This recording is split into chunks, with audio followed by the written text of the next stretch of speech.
naissance en Israël ce jour-là. Mais c'est là où l'enfant était que l'étoile s'est arrêtée. Si l'étoile s'était arrêtée quelque part à 100 mètres à droite, si un autre enfant, ils allaient partir là-bas. Mais l'étoile est identique à la personne. Parce que l'étoile est identique, sinon singulier, à la personne à laquelle elle est destinée. La première apparition de l'étoile, ça les a conduits d'abord au palais pour qu'ils voient. Mais en même temps, pour que celui qui occupe le poste sache qu'il y a un concurrent qui est arrivé. Quand on prie, Seigneur, on veut des aides de destinée. Mais les aides de destinée, est-ce que c'est dans ces aides-là? C'est ceux qui doivent chercher à culture là qui font partie des premières aides. Parce que l'étoile, la grâce, l'aura commence à briller lorsqu'il y a l'opposition. Et l'étoile brille lorsqu'il y a les ténèbres. L'étoile brille lorsqu'il y a le noir. L'étoile brille quand c'est la nuit. L'étoile ne brille pas la journée. Je dis que ton talent, que ton étoile te dévance. Et dévance le chemin de tous ceux qui doivent t'aider dans le nom puissant du Seigneur Jésus-Christ. Les sacrificateurs ont su dans quelle ville ils devaient être. Pourquoi ils ne sont pas allés le chercher? Pourquoi ils ne sont pas allés l'adorer? Ils connaissent l'écriture. Bien vrai qu'ils n'ont pas vu l'étoile, bien vrai qu'ils n'ont pas vu ce que les mages ont vu, mais quand même après avoir étudié, après avoir fait des recherches, ils sont allés informer Hérode. On sait qu'il doit naître à Bethléem. On sait que Bethléem n'est pas une ville immense que les autres villes d'Israël. Bethléem était une petite contrée de Juda. Donc c'est facile de vraiment chercher et de le trouver.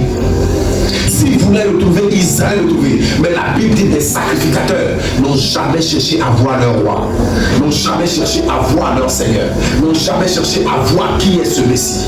Mais ils ont laissé les mages continuer. Et la Bible dit que c'est le mage. À un moment donné, la Bible dit que l'étoile est réapparue et l'étoile a commencé à les guider. Et la Bible dit que l'étoile qui les a conduits depuis l'Orient, cette étoile-là est apparue de nouveau. Et l'étoile a commencé à les conduire. Ils ont commencé à suivre l'étoile. Et la Bible dit arriver au-dessus là où l'enfant était, l'étoile s'est arrêtée.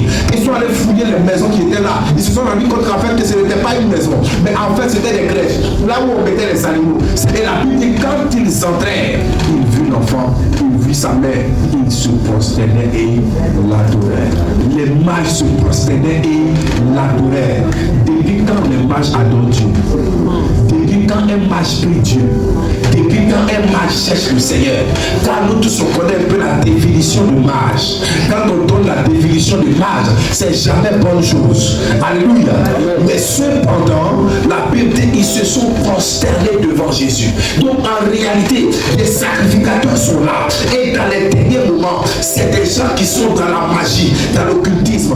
Ils viennent qui adorent le Seigneur en premier. Et la Bible dit après l'adoration, ils ont enlevé de l'or, ils ont enlevé l'encens, ils ont enlevé la myrrhe. En fait, ils ont pris des grosses offrandes et ils ont commencé à bénir l'enfant et ses parents. Ont commencé à dire des bonnes choses. Je prie dans le nom suprême du Seigneur Jésus-Christ pour toi. Qu'en cette année 2026, peu importe qui est en face de toi, peu importe là où tu travailles, peu importe la société où tu es, qu'il soit païen ou chrétien, qu'il soit mage ou sacrificateur, qu'il se prosterne et reconnaisse ton aura et reconnaisse l'étoile qui est sur ta vie, l'étoile que Dieu t'a donnée, qu'il reconnaisse la bonté que Dieu t'a donnée, qu'il reconnaisse la destinée que Dieu t'a donnée, qu'il reconnaisse le talent que Dieu t'a donné. En 2026, que Dieu amène des hommes, des femmes, de destinée, peu importe leur nationalité, peu importe leur couleur de peau, peu importe leur croyance, qu'ils puissent se soumettre à l'Esprit de Dieu qui est sur ta vie, à l'aura qui est sur toi, dans le nom de Jésus. Et des sacrificateurs se sont renseignés. Ils ont vu qu'il était à Bethléem, mais ils ne sont jamais allés à sa recherche. Est-ce parce qu'ils avaient peur de l'ordre? Est-ce parce qu'ils avaient l'épée de Damoclès sur le cou? Est-ce parce qu'on les a interdits? On n'en sait rien. Mais quand tu adores un Seigneur, quand tu adores un Dieu, et puis on te dit que ce Dieu-là, son fils arrive, son fils est là, ou bien lui-même fait chair, frère, la première chose que tu fais au péril de ta vie, c'est de chercher le Seigneur. Ils n'ont jamais cherché à voir où il était, ni donner le conseil à ses parents, ni savoir où il était. Non, ils étaient là, ils le regardaient. Même quand Hérode a pris un décret pour dire qu'on va tuer les enfants de 0 à 2 ans, ils ne se sont jamais opposés à ce décret. En fait, c'était des prédicateurs, des pasteurs, des rois qui mangeaient à la table du roi. Donc ils ne peuvent pas parler contre le roi.